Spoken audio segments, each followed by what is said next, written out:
Bien, vamos a cortar el tema de la velada porque estoy hasta la polla. Vamos a hablar un poco acerca del tema de la ciencia. Bueno, ya sabéis que llevo un tiempo leyendo acerca de este tema y no hablo mucho de ello porque es un tema muy complicado del que yo no sé mucho aún. O sea, ya sé unas cuantas cosas, pero es un tema muy amplio, ¿vale? El tema científico y astronómico. Yo estoy concretamente en el departamento de astronomía. Astronomía es el estudio de los cuerpos celestes, ¿vale? Básicamente es el estudio de todo lo que está fuera de la atmósfera, es decir, de los planetas, de las estrellas, del espacio, del cosmos en general, ¿vale? Eso es la astronomía, que no es lo mismo que astrología, que hay mucha gente que lo confunde. La astrología no es nada, lo importante es la astronomía, ¿vale? Astronomía. Y claro, la astronomía, que es el estudio de eso, de los planetas, de los cuerpos celestes, va en relación con muchos otros campos, porque claro, para tú estudiar astronomía tienes que también estudiar matemática, tienes que saber un poco también de trigonometría, tienes que entender de física, tienes que entender de ciencia en general. O sea, es un campo muy amplio porque abarca muchos espectros del mismo campo, que al mismo tiempo cada uno de ellos es muy amplio. Y todos crean una amalgama que es lo que yo considero, en nivel general, ciencia. Yo llamo ciencia a toda esa amalgama de conocimiento y de estudio. Yo lo llamo a eso ciencia, lo llamo a todo ciencia. Eso es para mí la ciencia. Pero claro, la cuestión no es lo que sea para mí, sino lo que es en sí. Vamos a buscarlo, ciencia.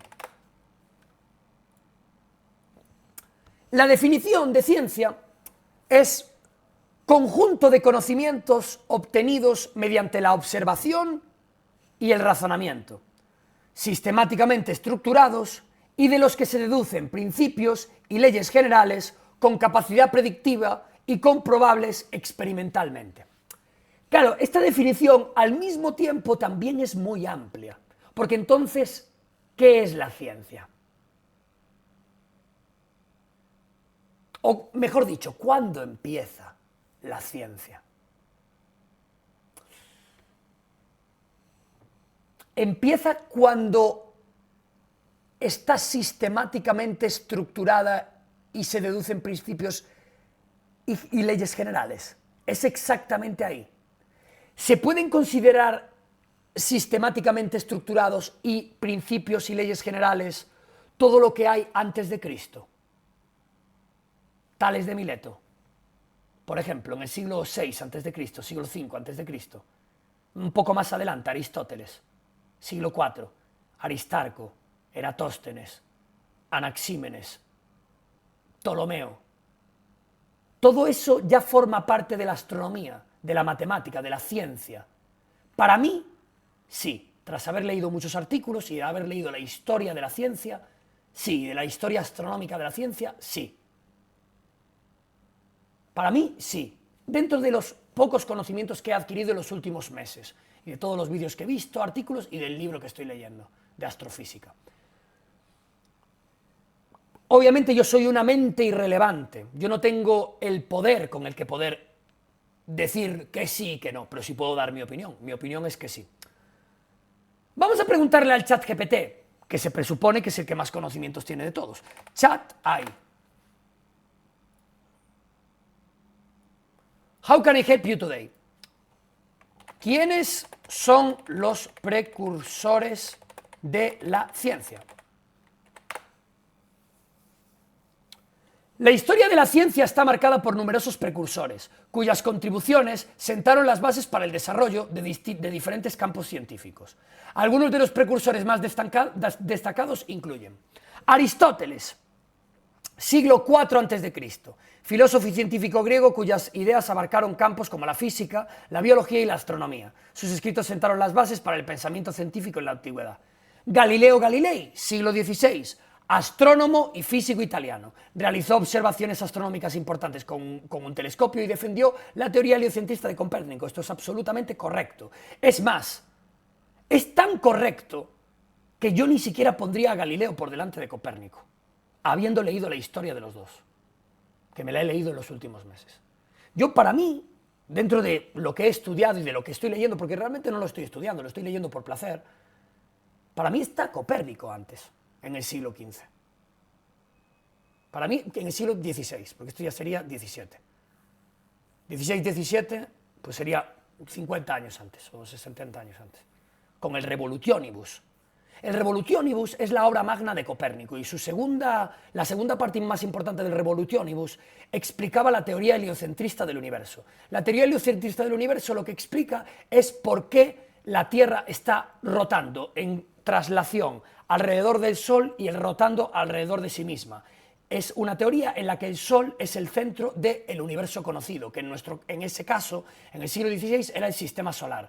Esa teoría se llama la teoría heliocentrista del mundo, que era la contraria a la que se tenía históricamente. Históricamente se seguía la corriente de Ptolomeo, que es la corriente del siglo III, siglo II a.C., que es la corriente geocéntrica, que es una corriente que explica por qué el mundo, el planeta, como lo conocemos, la Tierra, es el centro del universo y todo gira alrededor de él y la Tierra está quieta.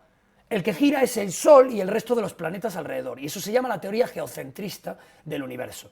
Y eso se mantuvo durante casi 2 milenios por culpa en gran parte de la Iglesia, que no permitía los avances de estudios, y por culpa también de el dogma que generó Aristóteles y Ptolomeo, que era como no se podía estar en su contra. Por eso Copérnico, en su obra, tuvo que hacer todas sus teorías en base a puras hipótesis y como algo que no es contrastable y que no es real, sino que es pura hipótesis, porque no podía intentar demostrarlo puramente, porque si no le cortarían la cabeza. No podías decir lo que pensabas, porque te tenías que enfrentar a la doctrina dogmática de la Iglesia, que es lo conocido como poder fáctico. Los poderes fácticos son los que están ajenos a la política, como por ejemplo los medios de comunicación, las creencias religiosas, etc. Los poderes fácticos eran muy fuertes en el pasado, cuando no había tanto conocimiento, tenían mucho dinero y mucho poder y controlaban la información, porque era mucho más fácil controlar un pueblo que no tenía conocimiento. Y entonces, hablar de ciencia es algo muy grande, que a todos nos queda grande, a mí también me queda grande, pero yo por lo menos leo mucho acerca del tema porque me interesa. Y yo no hablo de estas cosas porque no tengo nada que demostraros, ni pretendo daros una clase de nada. Esto lo hago por mí, porque me gusta aprender cosas acerca de la astronomía y me parece muy divertido y muy entretenido. Pero claro, a mí me fascina que yo cada vez que hablo de los miles de los temas de los que leo y de los que me informo, aunque de vez en cuando me equivoque, que os repito que suele pasar muy poco, y si no os recomiendo que vayáis a la hemeroteca, que todo mi contenido está subido a el Showcast TV y lo podéis ver íntegro, podéis ver de las decenas y decenas de temas que trato cada semana, de los que tengo que leer un montón de información previamente y de los que hablamos aquí en directo y de los que aprendemos en directo, porque yo igual como ser humano, igual que vosotros, estoy aquí para aprender. Yo no soy nadie, vosotros no sois nadie, nadie es nadie. Cualquiera puede ser cualquiera, ser distinto un castigo. ¿No ¿Sabéis de quién es esa frase? Buscadla. El caso es que esto es algo muy complejo. Yo con todo lo que leo y con todo lo que me informo, no puedo cerrarme a Galileo Galilei. Antes está Copérnico, antes que él.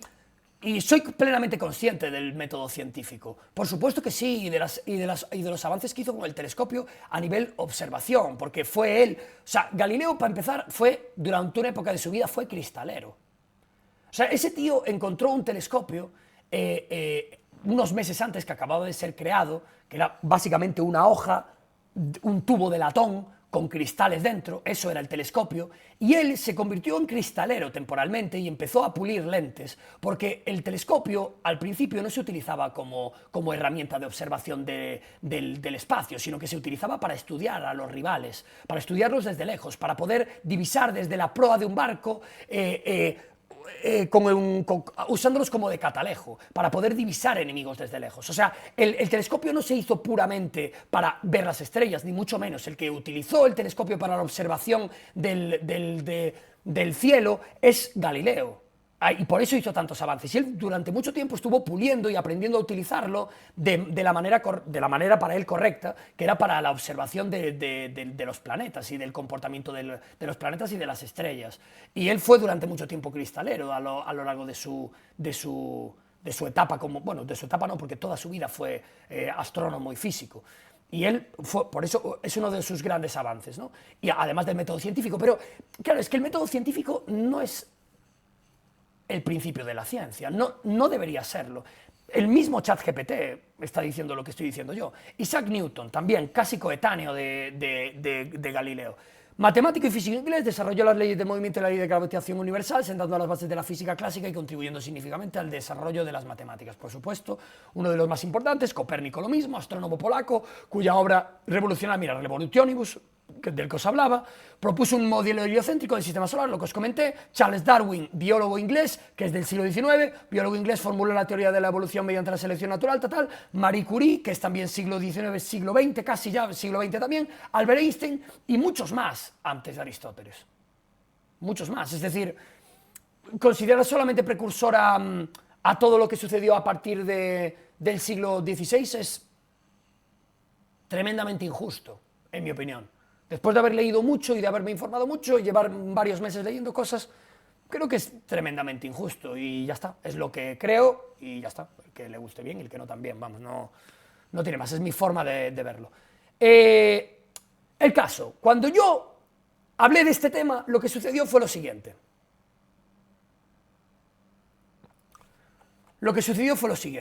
Que yo hablé de este campo y hubo un clip que se hizo muy viral, que fue este.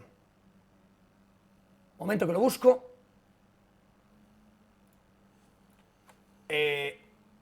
Para encontrar esto me va a costar. ¿Qué día hablé yo de Galileo Galilei? Pues es una buena pregunta. Porque el problema es que, como siempre, las putas ratas de Twitter me cropearon el clip para intentarme dejar mal, aún teniendo razón en lo que decía. Pero es lo de siempre, conmigo siempre es lo mismo, es el mismo percal todo el rato. Entonces me gustaría que vieseis realmente lo que dije y no un clip de 10 segundos. Pero eso va a ser difícil de encontrar. ¿Alguien se acuerda del directo en el que yo hablaba de esto? Es difícil de encontrar eso, para que se pueda ver acerca del tema lo que dije de verdad. Showcast TV. Vamos a ver si lo encuentro. Vamos a ver si lo encuentro. Es este día. Competición, música para enfermos que conocemos. Conozco en persona, o sea que no. Y dentro de 200 años nadie se acordará de quién eres por ahí. El fútbol lleva... joder. El telescopio. O 40, tened los que queráis. Va el mensaje. ¿Sabes? O... Aquí es, creo. ¿Dirías entonces que Galileo fue precursor de la pregunta que no viene de la nada? O sea, no estábamos hablando de ciencia, estábamos hablando de música. Y dice un tío aquí, entonces, ¿qué es que Galileo? O sea, es una pregunta que no tiene nada que ver con lo que estábamos hablando. La ciencia, junto con Einstein y algunos de los científicos más importantes, más que los actuales. No. Precursor. No. Precursor fue la Grecia clásica, en tal caso. Fue la precursora. O incluso Egipto. El imperio egipcio. Habrán sido los precursores. Galileo. ¿Por qué Galileo? Galileo es siglo XVII, 1600. Galileo fue una persona muy importante a nivel astronomía, a nivel matemática, ciencia, sí, pero precursor. Hombre, fue precursor en algunos aspectos, como por ejemplo en el telescopio. Galileo fue una de las personas que más desarrollaron el telescopio y una de las primeras personas que utilizó el telescopio con fines astronómicos. Ahí está. Ese es el take, ¿vale? Esto no lo cortaron así, sino que hicieron un clip en el que básicamente se me ve Galileo. ¿Por qué Galileo? ¿Por qué Galileo? Y lo cortan por ahí. Lo cortan en plan, como si yo quisiese decir que Galileo es un mierdas, o algo así, o que Galileo no tiene ni puta idea de astronomía o de ciencia o de física. Cuando ni muchísimo menos. De hecho, es uno de mis astrónomos favoritos, y su historia es la hostia, que también fue coartada por culpa de la Iglesia. Tuvo un montón de problemas con la Iglesia hasta el punto de tener que cancelar muchas de sus obras o de tener que desplazarse de los sitios donde vivía por culpa de la coacción absoluta que sufría. Galileo, porque era un tío mucho más echado para adelante que Copérnico, y a él le gustaba defender sus ideas y poner nombre y sello a todos sus avances, y eso era peligroso, porque eso era estar en contra de la Iglesia, porque en aquellas la Iglesia tenía el mismo pensamiento que Ptolomeo, que era el pensamiento geocentrista del universo, y Galileo, como era, no voy a decir discípulo, pero bueno, continuaba el pensamiento de Copérnico, pues eso estaba castigado por los poderes fácticos en aquella época. Entonces tuvo muchos peligros de poder haber sido asesinado por algún poder fáctico, le podría haber pasado. Y bueno, pues eso es parte de la historia de Galileo. Bien, esto se hizo muy viral y, de hecho, Shocas Pop subió aquí un... Oye, ¿a vosotros también os pasa esto que cada vez que entráis en TikTok os obliga a poner una pieza de puzzle? ¿A vosotros también os pasa? ¿O solamente me pasa a mí, que me ha visto cara de gilipollas? No lo sé. Bueno, el caso. Entonces, que Galileo fue precursor de la ciencia junto con Einstein y algunos de los científicos más importantes. Este es el clip, otra vez, el que acabamos de ver. Bueno, y aquí hay una sarta de gente insultándome, diciéndome que no tengo ni puta idea. Bueno, podéis ir a los comentarios y lo podéis ir leyendo. Yo no me voy a poner a leerlos porque no hay que darles importancia. He contestado un par de ellos buenos y un par de ellos malos, pero me da igual. Es un lugar donde la gente puede decir absolutas gilipolleces. Da igual, es TikTok, que es lo mismo que Twitter. El caso. Tras una funada de un tuit que no voy ni a buscar, y de recibir miles de insultos, profesor de todo, maestro de nada, los insultos de siempre, que me llegan cada vez que hablo de cualquier tema, de los muchos que hablo y de los muchos en los que pongo cera sobre el asunto, ¿no? Esto se hizo muy viral y debió llegar a manos de Javi Santolaya, que es un doctor en física y además un divulgador, un youtuber divulgador de ciencia, ¿vale? Una persona a la que le encanta la astronomía y que sabe mucho más que todos nosotros acerca de este tema, porque lo ha estudiado y porque además le encanta, es un apasionado de lo que hace. Y siempre es bonito ver a gente apasionada por lo que hace, porque es la mejor forma de aprender, ¿vale? A mí Javi me lleva ayudando desde hace meses a estudiar este campo, porque lo estoy estudiando por placer, fuera de directo, ¿vale? Y yo no hablo nunca de este campo porque es algo que hago privadamente. Mi intención no es daros ninguna clase, sino que yo estudio este campo, no lo estudio, pero lo leo este campo por curiosidad, porque me encanta. Me encantan los cuerpos celestes, son increíbles, es muy bonito el estudio de lo que pueda haber más allá de la atmósfera, ¿no? Y me parece muy interesante, es un tema que siempre me ha interesado. Yo he visto Cosmos con Carl Sagan, con Neil deGrasse, y siempre me ha gustado aprender acerca de la historia, no solamente del universo, sino la historia del ser humano.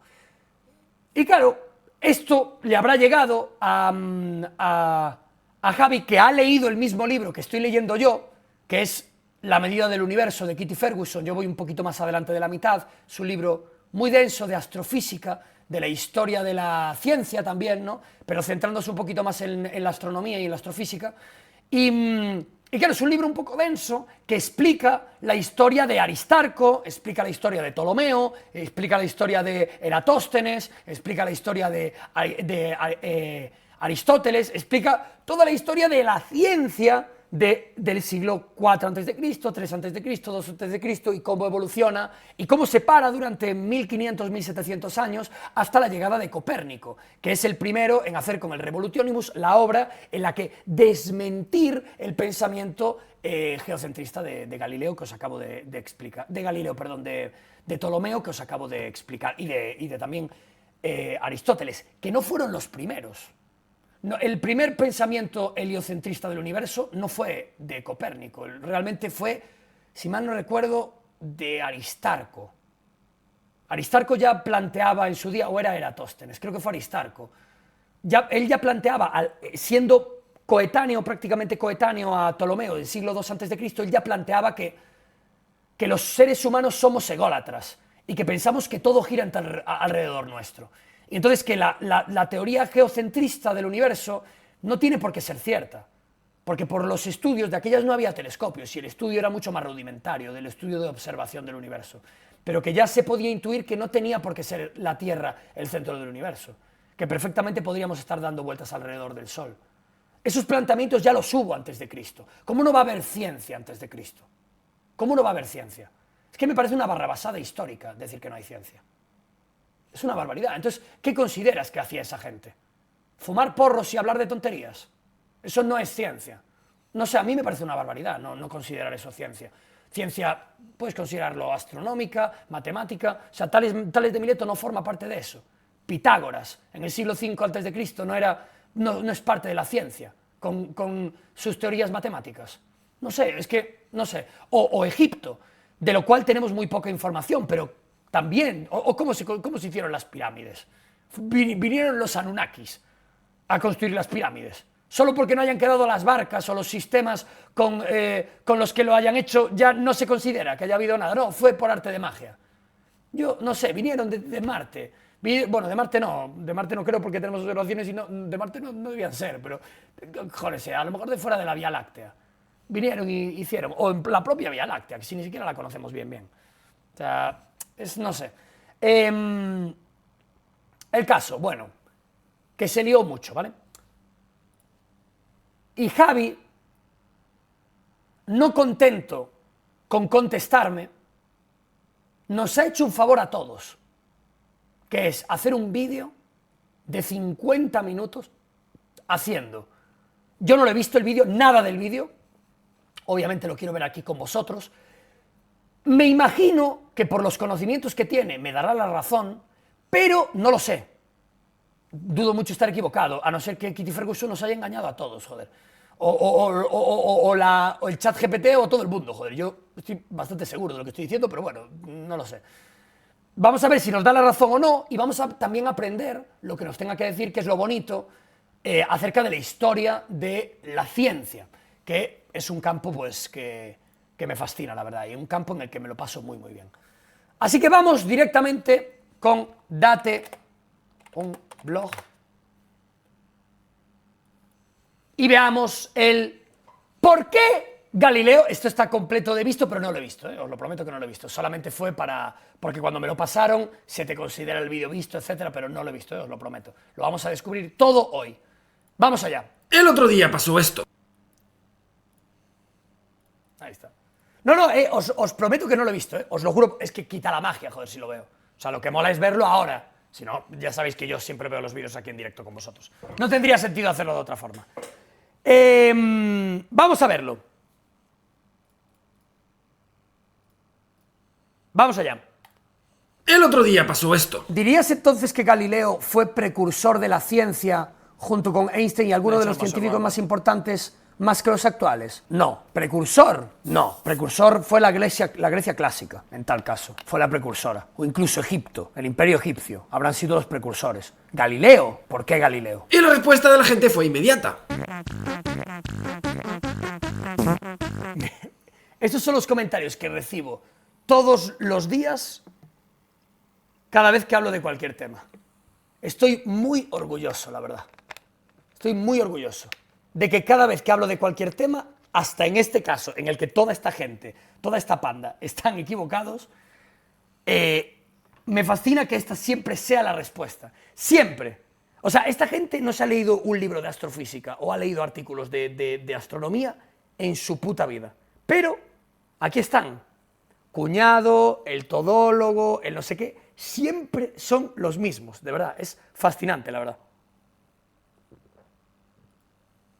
Pero bueno, ¿qué está pasando aquí? Y la cuestión, ¿Galileo es precursor de la ciencia? ¿Chocas tiene razón? ¿O es la gente que le critica? Pues ojo, porque lo interesante aquí es que esto no es ninguna tontería. Se trata de una cuestión nada sencilla ni banal, sobre la que se han vertido ríos de tinta y ha ocupado la mente de grandes pensadores de todos los tiempos. Lo que nos trae esta gran pregunta, ¿qué es la ciencia y cuándo surge? Que por cierto lo vamos a ver con ayuda y colaboración de un filósofo que seguramente ya conocen, Enric, del canal Adictos a la Filosofía, pásense por ahí para verlo. ¿Quién nos va a echar una mano a entender qué procesos particulares Es hacen una que la colaboración. ciencia sea Pensé que ciencia. era Y con el- ello responder a la gran pregunta: ¿quién tiene razón? ¿Chocas o los haters? Que por cierto, vaya pregunta random que le hacen al tipo. Súper loco. Pues prepárate, amigo o amiga, porque you are going to flip it very much. Por ejemplo, ¿sabías que alguien ya propuso que la Tierra giraba alrededor del Sol 2000 años antes que Copérnico? ¿O que inventaron una máquina de vapor 2000 años antes de la revolución industrial? Pues esto y mucho más to flipating Pero colors no hay very ciencia, fuerte ¿no? this time. Eso Lo loco. es. Papi Santoloya te lo cuenta. Eso no es ciencia, supongo. Vale, a ver. Sócrates una vez dijo: con estas ciencias se purifica y reaviva el órgano del alma de cada uno, y es este órgano el que merece una atención mayor que 10.000 ojos, pues solo por él puede contemplarse la verdad. O eso se cree que dijo porque en esa época no había micrófonos y él tampoco escribió nada. Pero qué bella frase: las ciencias nos sirven para purificar el alma, esa esencia que poseemos y nos permite contemplar la verdad. Sí, esta es una de las razones por las que el conocimiento tuvo un valor brutal en estas culturas antiguas, en particular la griega. Y aunque ya se usaba esa palabra ciencia, del latín conocimiento, episteme en griego, podemos ver que lo que se hacía en aquellos tiempos, por ejemplo en la Academia de Platón, comparado con lo que se hace hoy en día, por ejemplo en un laboratorio moderno como en el CERN, pues no tienen nada que ver. Entonces la pregunta tiene sentido: ¿cuándo nace verdaderamente la ciencia tal y como la conocemos? Y para responder a esto, ¿qué es la ciencia y qué no es ciencia? Y con ello nos acercaremos a la gran pregunta: ¿es Galileo el verdadero precursor de la ciencia? ¿O fueron los antiguos griegos, como dijo Chocas? ¡Fight! Pues vamos para allá. Nuestro plan: conocer a los dos contendientes en profundidad y ver qué tienen en común y qué los diferencia. Pues empecemos por lo fácil. Este señor de aquí, su nombre es Galileo Galilei. Galileo nació en Pisa en el año 1564, como ven, en pleno movimiento cultural que hoy llamamos Renacimiento. Y aunque comenzó a estudiar medicina en Pisa, Galileo se fue inclinando hacia las matemáticas. Ese es un chiste. A los 25 años en Pisa, como profesor en la universidad, comienza su leyenda. En esa época se mantenía el saber aristotélico en física, que decía cosas como que los astros son perfectos y no sufren cambios, que todos los cuerpos orbitan la Tierra o que lo más pesado cae más rápido. Pues Galileo quiso, para empezar, poner a prueba esto último, para demostrar que el saber antiguo estaba errado. Se cuenta que subió a la torre de Pisa y dejó caer dos cuerpos de distinto peso, pero uno encima de otro. Cayeron a la vez. Es el aire, pensaba, el que hace que la pluma caiga más lento, no su peso, como se ha demostrado, por ejemplo, en una cámara de vacío. Galileo tenía razón. Pues a partir de ahí comienza una carrera que se puede calificar de revolucionaria, por no llamarla kamikaze directamente, oponiéndose sistemáticamente una y otra vez al saber establecido. En 1609 con un... Algo que quiero añadir, estaba penado con la muerte en muchos casos, porque el saber de aristotélico, el saber de Ptolomeo, el saber de Grecia clásica, donde sí había ciencia y donde ya había pensamientos científicos, aunque muchos de ellos luego se desmintieron porque de aquellas no tenían ni los medios ni la capacidad de observación para poder constatar todas las predicciones que hacían y todas las hipótesis que hacían, se penaba con la muerte. Y la ciencia estuvo muerta en gran parte por culpa de la Iglesia durante 1700 años, desde el 200 antes de Cristo con Ptolomeo hasta el 1500 después de Cristo con Copérnico. Esto lo quiero añadir, porque es una parte importante. La ciencia estuvo muerta y parada durante muchísimo tiempo por culpa de los poderes fácticos. Esto es importante también. No sé, telescopio empieza a observar el cielo. Al ver la luna con aumento de un factor 20, pudo ver por primera vez la geografía de la luna, similar a la Tierra, con montes y valles. Algo que contradecía totalmente las enseñanzas de Aristóteles. Recuerden, decían que los astros eran esferas perfectas, incorruptibles. Y los descubrimientos de Galileo no paraban de sucederse. Las fases de Venus, las manchas del Sol o las 4 lunas de Júpiter, conocidas hoy como galileanas, en su honor. Cuando se suponía que todos los cuerpos orbitan la Tierra, Galileo está desmontando todo el conocimiento. Pero su gran obra es un tratado sobre el movimiento en apoyo al modelo heliocéntrico de Copérnico. Y es que Copérnico, unos años antes... O sea, vamos a poner a Galileo por encima de Copérnico, cuando la obra magna de Galileo es basada en la obra magna de Copérnico. Si Copérnico no llega a existir, a saber qué hubiese pasado con Galileo. O con Kepler, que es su coetáneo. Aunque Kepler no tenía la visión heliocentrista del universo, tenía una mezcla rara. Pero eran dos coetáneos que estudiaron en su día a Copérnico, porque Copérnico sentó las bases con el Revolutionibus. Entonces, claro, sí, es que para empezar es una tontería el poner a Galileo como el primero cuando antes ya va Copérnico. Ya solamente por Copérnico ya no debería ser nunca el primero, Galileo. Porque estamos hablando de precursor, no de importancia. No me voy a meter ahí. ¿Quién es más importante, Copérnico o Galileo? Es posible que Galileo por el método científico, pero no nos vamos a meter ahí. Vamos a meternos en quién fue primero qué, o no sabéis lo que significa ser precursor de algo. Buscadlo en un diccionario. Estamos hablando de ser el primero. Primero va Copérnico. Y esto hablando de la edad moderna, que es a partir de 1500. Hablando de la edad moderna, porque antes van muchas cosas. Antes van muchas cosas. Pero, bueno, supongo que estaré equivocado. iniciado otra revolución, contradiciendo la sabiduría clásica en torno al movimiento de los astros en el cielo. Según Copérnico, es la Tierra la que gira alrededor del Sol y no al revés. Pues a Galileo esta idea le gustó mucho, le pareció muy bonita, la retuiteó. Pero claro, el modelo de Copérnico se enfrentaba a un gran problema. Mira a tu alrededor. ¿Acaso sientes que nos estamos moviendo a unos 10.000 kilómetros por hora? Es más, ¿por qué si nos movemos y lanzamos una pelota en vertical cae en nuestra mano y no atrás? Galileo se dio cuenta que para que algo así tenga sentido hay que cambiar la noción misma de movimiento, dando con lo que hoy conocemos como la relatividad de Galileo, que es un punto clave para poder aceptar el heliocentrismo. Pero hay más. Otro de sus grandes trabajos fue sobre el movimiento también. Fue capaz de matematizarlo, creando lo que se conoce hoy como cinemática, con experimentos que hizo al respecto, muy sistemáticos y concienzudos. Hoy conservamos sus rampas con las que medía el ritmo de caída acelerado de los objetos, algo que, una vez más, contradice el saber aristotélico. Su mente no paraba de idear y de crear teorías, pero también inventos, proyectos, que se sumaban a una forma brillante de exponerlos e hicieron de Galileo una estrella en su época. Pero entonces, a sus casi 50 años, sobrevino la desgracia, en una historia, no sé si intencionadamente, generalmente mal contada, porque eso da para otro vídeo, donde la iglesia abre un proceso contra Galileo, quien se enfrenta a penas de prisión por sus ideas revolucionarias, entre ellas el movimiento de la Tierra. Tuvo que retractarse públicamente, de ahí es su famoso Eppur si muove, y sin embargo se mueve. Finalmente, gracias a sus amistades, su pena de prisión es rebajada a arresto domiciliario. Como han visto, Galileo es uno de los grandes científicos de todos los tiempos, sin lugar a dudas. Yo lo puse, de hecho, en mi top 3 de toda la historia. No hay discusión. Pero es que aquí la pregunta no es esa, es otra. ¿Hay algo de lo que hizo que fuera radicalmente nuevo? Ese es el punto. La pregunta no es esa, porque nadie está hablando de los GOATs. Todos consideramos a Galileo, todos los que hemos leído un poco de astronomía o de ciencia, lo metemos en el top. Pero esa no es la pregunta. La pregunta es ¿quién es el precursor? Y la pregunta no es ciencia moderna, es ciencia. La pregunta es ciencia. Nuevo como para ser llamado precursor, que literalmente significa eso, persona que inicia algo nuevo. Pues en este punto, para poder comparar, toca mirar al otro contrincante, el saber clásico. Pero antes apuntemos los logros de Galileo, para tenerlos ahí a mano. De hecho, lo vamos a hacer en un post-it. Sí, uso de telescopio, constatación de la teoría observación de fenómenos naturales, check. Experimentación de ciertos fenómenos de forma artificial, check. Uso de matemáticas en sus aportes, check. Generalización de sus observaciones en un marco teórico coherente, check. Todo ello con capacidad de predicción. Ya, pero este punto hay que cogerlo con pinzas.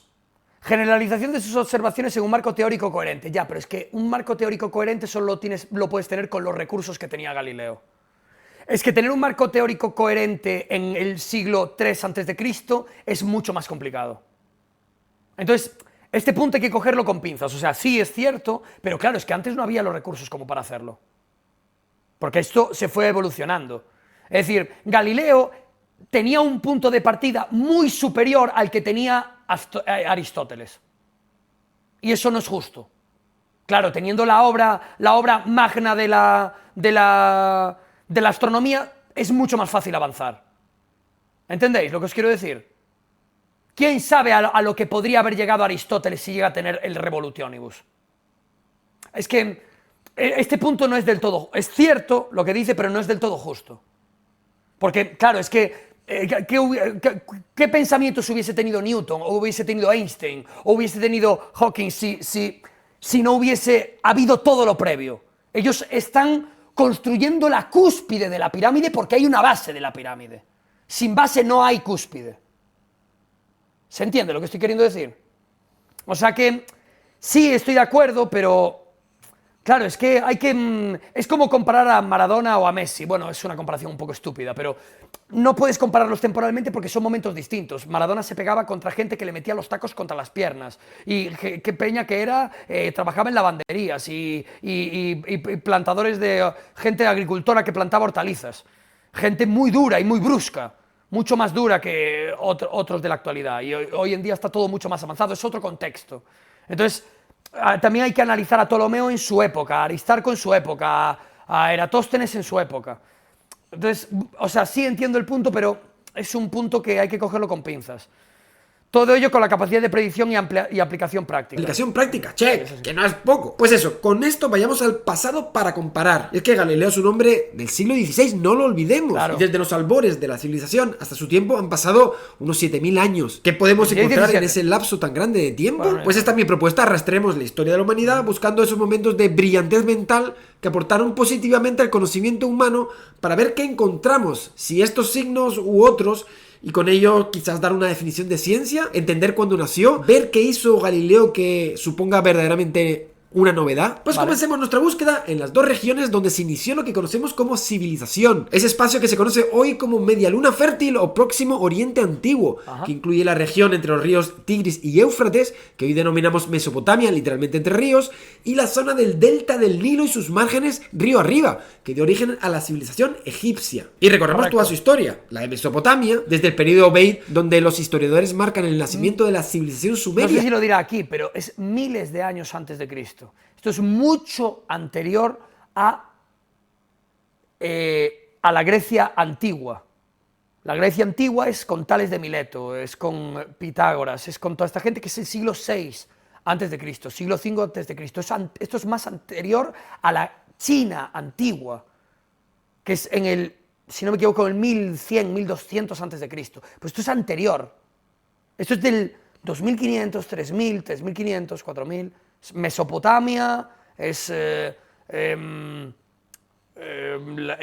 imperio egipcio, etc. O sea, esto es muy anterior. O sea, esto estaríamos hablando de 4500 o 5000 años antes de Galileo. 4500 o 5000 años antes de Galileo. Supongo que lo dirá, no lo sé, pero... En Eridu, para tenerlo en donde cuenta, el dios Marduk había creado el mundo, algo que tuvo lugar hacia el 5000 a.C., con el posterior florecimiento de núcleos como Uruk, Ur o Nippur, y la unificación por primera vez bajo el conquistador Lugalsagesi de Uma hacia el 2300, y luego con los imperios acadio, bajo Sargón, babilonio, del rey Hammurabi, o amorreos, asirios y caldeos, a la par que exploraremos la de Egipto, con sus primeros asentamientos neolíticos alrededor del 5000 a.C., la primera unificación por Menes hacia el 3200 a.C., con capital en Memphis, dando lugar a la primera dinastía en el Egipto arcaico, el Imperio Antiguo con las grandes pirámides, el Imperio Medio y la famosa época del Imperio Nuevo, de grandes faraones como Amosis o Tutmosis III. Pues observando el desarrollo de estas dos primeras civilizaciones encontramos algo muy interesante. Tan pronto como surge la civilización... Me encanta la pasión con la que lo digo. Es increíble ver a alguien tan apasionado por lo que hace, ¿eh? Es la hostia, tío, ver a alguien tan apasionado por algo tan guay como la historia de... Tutmosis III. Pues observando el desarrollo de estas dos primeras civilizaciones encontramos algo muy interesante. Pronto como... Es la hostia este tío, ¿eh? Es la hostia el puto Javi, tío. Qué animal. Ilusionado como un chaval al que le llega el plato de macarrones con tomate, tío, que es el día más feliz de la semana, el día de los macarrones con carne picada, tío. Hostia, me fascina esto. Me fascina total y absolutamente, tío. Qué bonito es ver esto, tío. Qué bonito es ver esto. Como surge la civilización, comienza a aplicarse la lógica, el razonamiento, la observación, incluso cierta experimentación e instrumentación para ampliar el conocimiento. Algo que vemos, como digo, a lo largo de todo el periodo histórico que abarca estas dos grandes civilizaciones. Ocurrió en paralelo las dos y con respecto a 5 áreas del conocimiento principalmente. El primer área de conocimiento fue el cielo. Claro, estaba al alcance, muy fácilmente disponible y lo suficientemente estable como para poder encontrar patrones en el cielo. Y sin tantísima contaminación lumínica, tío. Porque ahora con la barbaridad de contaminación lumínica que hay, te cuesta muchísimo más hacer ese tipo de observaciones, pero en aquellas se tendría que ver el cielo genial, la verdad. Se tiene que ver súper bien, porque en ciudad se ve fatal, tío. Yo muchas veces quiero mirar el cielo porque al estar leyendo cosas de astronomía y tal, cada vez me divierte más y me fascina más, y aquí en Madrid no veo una mierda. De verdad, no se ve una mierda y estoy en un puto undécimo. Y no veo una mierda en el cielo, tío. Es en plan, tío, la puta contaminación lumínica hace que no veas nada, tío. Y de aquellas todo súper oscuro, se tenía que ver el cielo. Dios, la gente tenía que flipar, tío.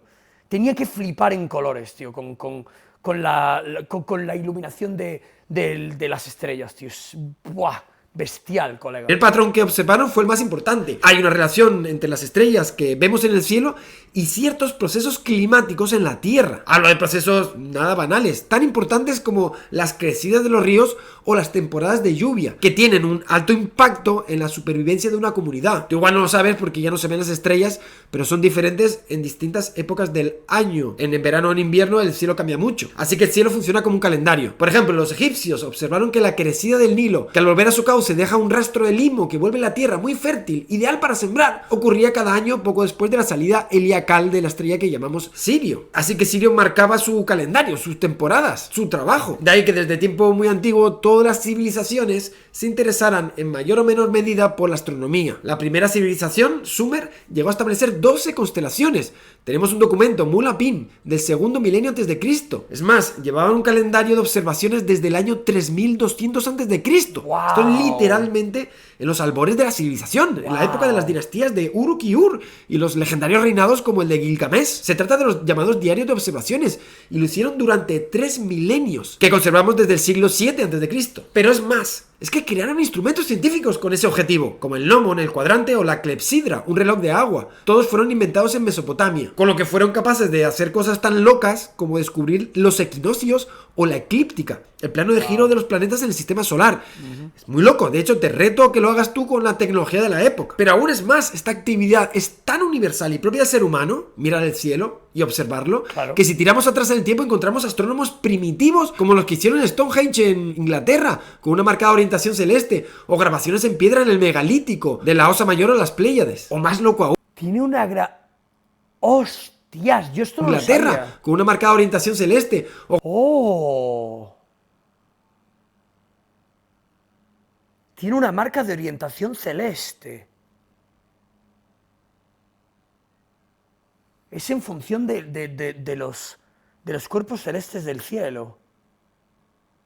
¡Hostia! ¡Qué guapo, tío! ¡Qué locura, chaval! ¡Wow! ¡Qué pasada, tío!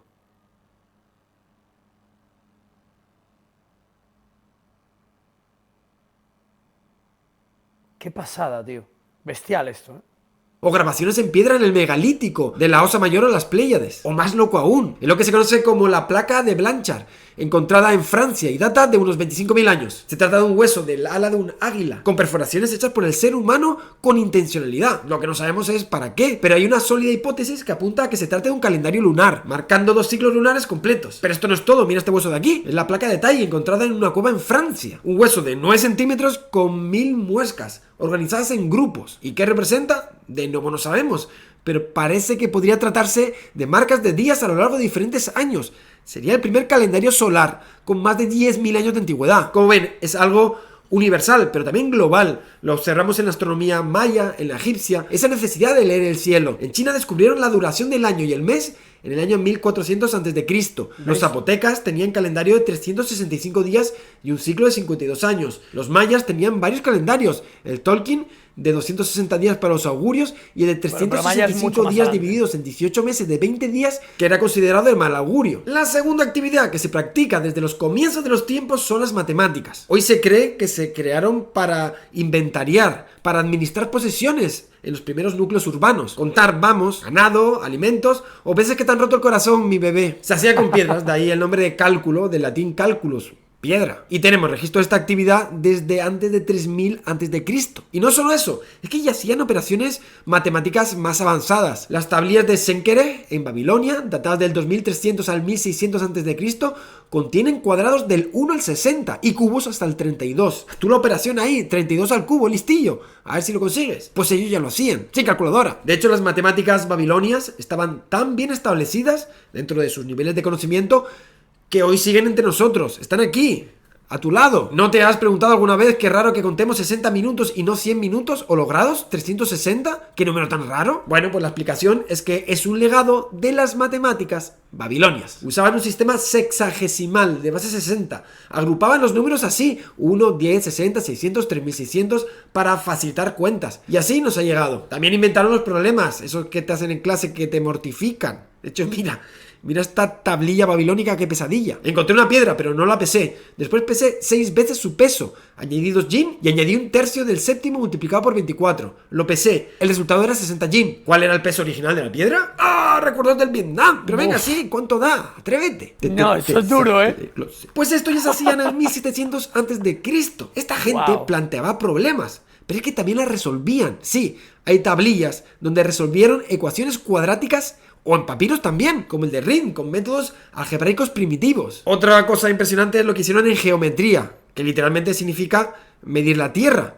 Pues tiene este mismo origen, un fin práctico: dividir el terreno entre pobladores y resolver este tipo de cuestiones, como repartir un terreno irregular en partes iguales entre hermanos, o cuál de estas dos tierras está más cerca de la orilla, O por ejemplo la gran pirámide de Keops, levantada hace 4000 años. ¿Cómo planificas algo así sin saber calcular el volumen de un sólido? De hecho, es tan importante esta labor que en Egipto era una profesión. Había un señor que iba con una cuerda midiendo tierra cada vez que el Nilo crecía. De hecho, una de estas necesidades dio con el teorema más famoso de la historia. Ese que estás pensando ahora que te viene a ti es ese mismo, que por cierto ya se sabía como unos 2000 años antes. Sí, el teorema de Pitágoras. ¿Cómo haces un ángulo recto? Pues los antiguos encontraron una inteligente respuesta.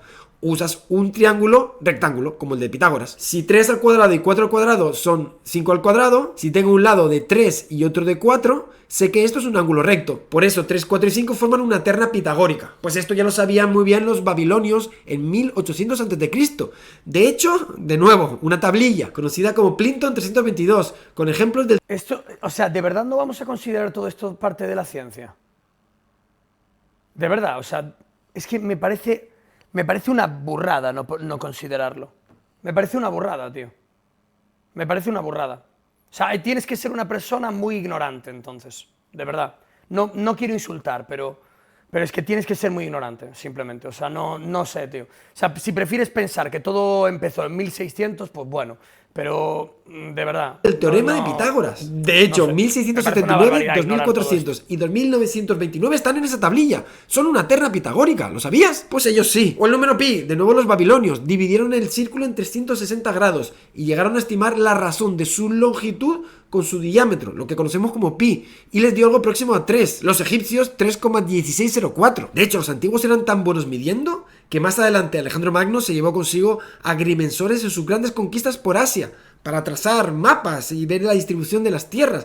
Así recorrieron los valles de Mesopotamia, el monte Sinaí, la ribera del Nilo, hasta los desiertos del actual Afganistán. Pues vale, midiendo todo esto paso a paso, imagínate, súper loco, durante años y miles de kilómetros, se equivocaron con respecto a medidas modernas en tan solo un 5%. Otra área precoz, la cuarta en la historia, fue el estudio del cuerpo humano y sus dolencias. Les hablo de la medicina. ¿Habrá tablillas de todo esto? Por supuesto. De hecho, hay una de 3400 a.C. con información anatómica. O en uno del 650 a.C. hablando de epilepsia. O mejor aún, es que ya se hablaba de la profesión médica en uno de los documentos históricos más importantes, el Código Hammurabi de 1780 a.C., donde se habla de estas profesiones y se muestran conocimientos de anatomía y fisionomía. Más aún en Egipto, donde por motivos religiosos se preocuparon por preservar especialmente el cuerpo humano, lo que les llevó a la extracción de vísceras y con ello a un gran conocimiento de anatomía. De hecho, hay registros en tumbas del Imperio Antiguo, hablamos de 2500 a.C., por ahí, donde se leen cosas como estas. Se habla de jefes de médicos, de oculistas, de médicos de vientre o guardianes del ano. Esto es supuestamente un trabajo, para que luego te quejes del tuyo. Guardián del ano. Divine. Bueno, en general, en papiros como el de Smith o Evers ya se habla de operaciones, curas, incluso la relación del corazón con los vasos sanguíneos. Y por supuesto en farmacología, identificaron hasta 250 remedios diferentes. También conservados, lo has adivinado, sí, en tablillas mesopotámicas. Pero es que en Egipto también. El papiro Hirs de 1550 a.C. contiene 270 recetas farmacéuticas. Y finalmente, como no, también la quinta área, la química. De hecho, la propia palabra podría tener su origen en una voz egipcia, Kem, que significa tierra y que usaban para denominar su propio país. Los egipcios, obsesionados con la conservación del cuerpo humano, obviamente experimentaron mucho con sustancias diversas, adquiriendo importantes conocimientos químicos. Fabricaron vidrio fundiendo sílice y un álcali, desarrollaron técnicas de blanqueo y tinción, o perfumes. De hecho, desde luego que los numerosos restos metálicos que encontramos a lo largo de toda la antigüedad, de bronce, de hierro, de cobre, dan muestras de ciertos conocimientos químicos. De hecho, el cobre se tiene que extraer de unas piedras azuladas y el bronce es una aleación de este con estaño, cosas que requieren cierta técnica y preparación. Como ven, en suma, resumiendo, se observa un conocimiento que por un lado es lógico especulativo, basado en la observación, con instrumentación y cierta experimentación. Nada mal. Espera, que hay que montarlo en el post-it.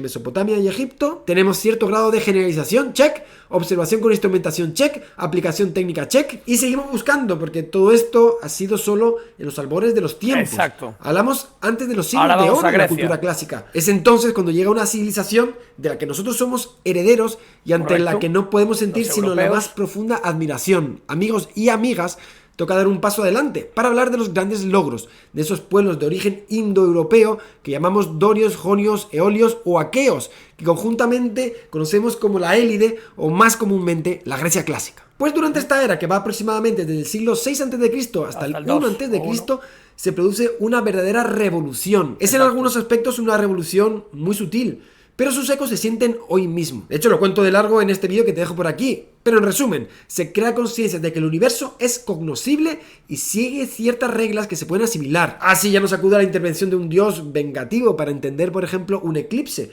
sino que se busca una causa lógica. Está cruzándose la luna en la línea entre la Tierra y el Sol, bloqueando la luz solar. Además, empieza a admirarse el conocimiento por sí mismo, sin necesidad de una aplicación práctica directa. Pues el precursor de esta revolución normalmente se considera a uno de los 7 sabios de Grecia, el señor Tales de Mileto. Tales inicia la tradición griega filosófica preguntándose por el primer principio de todo, el arjé, atribuyéndoselo al agua. Además, adquirió conocimientos astronómicos en Babilonia y Egipto, que aplicó, por ejemplo, prediciendo un eclipse el 28 de mayo del 585, que ha dado lugar a la batalla clásica, datada con mayor precisión de la historia. Se enfrentaban lidios y medos, estaban dispuestos a luchar cuando de repente ocurrió el eclipse predicho por Tales. Tomando este eclipse como una indicación del enfado divino por la guerra, ambos contendientes deciden deponer las armas y volver a casa. Pues hoy, usando la ley de Newton, que conocemos del movimiento de la Tierra y la Luna, podemos dar marcha atrás y buscar en el pasado el momento exacto de este eclipse y datar la batalla con total precisión. Bueno, pues Tales también tuvo importantes contribuciones en matemáticas, dando sentido al concepto de ángulo. Entre ellos tenemos el famoso teorema de Tales, pero muchos más. O en física, las primeras observaciones de magnetismo o electricidad son de él. Además fue un exitoso empresario, haciendo fortuna con un negocio de olivos, incluso le daba para meterse en temas como la política. Se ganó tanto el aprecio de sus ciudadanos con sus consejos que llegó a estar incluido en estos 7 sabios de Grecia. Y como anécdota particular, dio lugar también al mito del hombre de ciencias despistado. Se cuenta esa anécdota de cómo iba mirando el cielo ensimismado cuando cayó en una zanja. Un poco posterior a Tales es Pitágoras de Samos, el del famoso teorema, que ya vimos que es babilónico, pero él lo generalizó. Hizo grandes avances en teoría musical, matemáticas y física, con el famoso monocordio, por cierto, y formó una escuela en Crotona, en Italia, que se convirtió... Mira, quiero hacer un breve inciso aquí, y es que lo que más me gusta de la ciencia es que aunque en Babilonia ya hubiese un supuesto teorema de Pitágoras, lo bonito de la ciencia es que aunque no se conozca esa teoría en otro lugar del mundo, se pueda llegar al mismo punto porque siempre es igual. Y esa es la mayor demostración de que la ciencia es la respuesta. Aun sin conocerlo, llegas al mismo punto. Esa es la diferencia entre la Iglesia o el catolicismo o cualquier religión y la ciencia. La ciencia da igual el lugar del mundo en el que estés, si tú haces algo de manera empírica, el resultado va a ser el mismo, da igual que lo hagas en Papúa que lo hagas en Buenos Aires, da igual. El resultado va a ser el mismo, el estudio va a ser el mismo y las terminaciones van a ser las mismas. En cambio, en temas religiosos, etcétera, no. En el tema religioso depende de quién lo cree. Sí, siempre va a ser diferente, por eso hay tantas religiones. Y por eso solo hay un teorema de Pitágoras. Da igual que se llama teorema de Pitágoras o teorema de me fumé 30 porros. Da igual como lo quieras llamar. Pero el resultado es el mismo. Y eso es lo que más mola de la ciencia. Que es que cuando se demuestra empíricamente es una realidad. Siempre lo es. Por eso soy agnóstico. En una secta donde adoraban al número. Sería la esencia, el número sería la esencia del universo. Los números racionales, claro.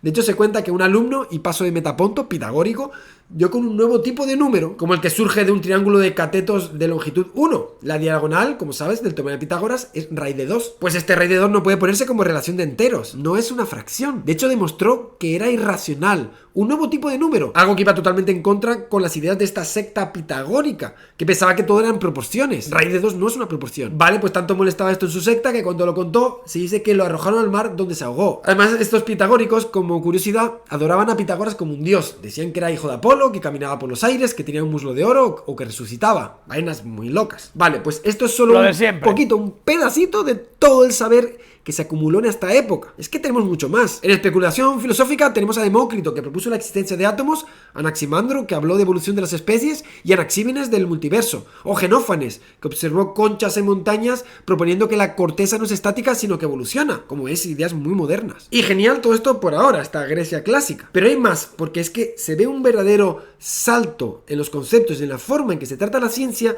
en el paso al mundo helenístico. Exacto. Mientras que la edad de oro de la Grecia clásica en literatura, arte, teatro y filosofía fue en la edad clásica, en ciencias el verdadero boom surgió décadas después, en esa era que comienza con la muerte. Me hace mucha gracia esto, ¿sabéis por qué? Mirad.